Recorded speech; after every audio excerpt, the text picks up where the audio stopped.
So let's get into it. So I have been thinking about this for a second. So I started my first job in 1985. I was making $3.55 an hour. So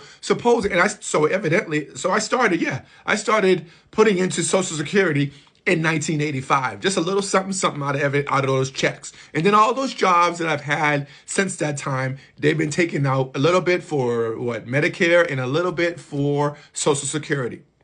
Now, suppose that they had taken that money, my money, the money that I earned, I worked hard and did all that. Imagine if they took that money and they put it in the S&P 500. Okay, if you don't know what the S&P 500 is, that is an index that tracks the 500 largest publicly traded companies in the United States. It's a way to invest. Okay, now, if they had done that, and oh, by the way, the S&P 500 has averaged about a 10% return since its inception. Okay, 10% on average, years up, years down, but on average, 10%. Imagine what that would look like for me in here in 2026 in terms of retirement, in terms of setting me up. Okay, so and I know that I'm missing something. I know that I'm probably simplifying it down too much.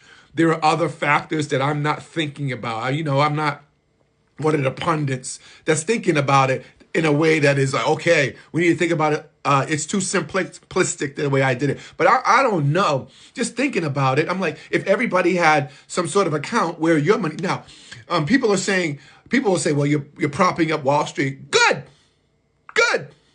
I'm a Wall Street guy. I like that stuff. Okay. And I think it will be beneficial for people. But I'm just wondering what would it be? What would it look like had your money gone into the S&P 500 when you started working? Think about that. Think about when you started working. Gen X. Yeah. Older millennials, right? Boomers.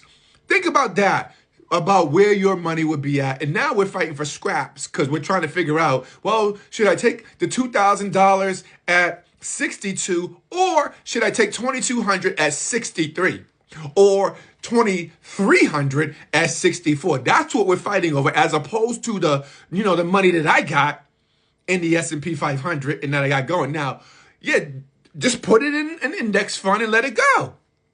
I don't know. What do you think about that? Because I might be simplifying it, but and please add to this conversation about retirement and thinking that our system is flawed. It's all messed up. Let me know what you think. I think put my money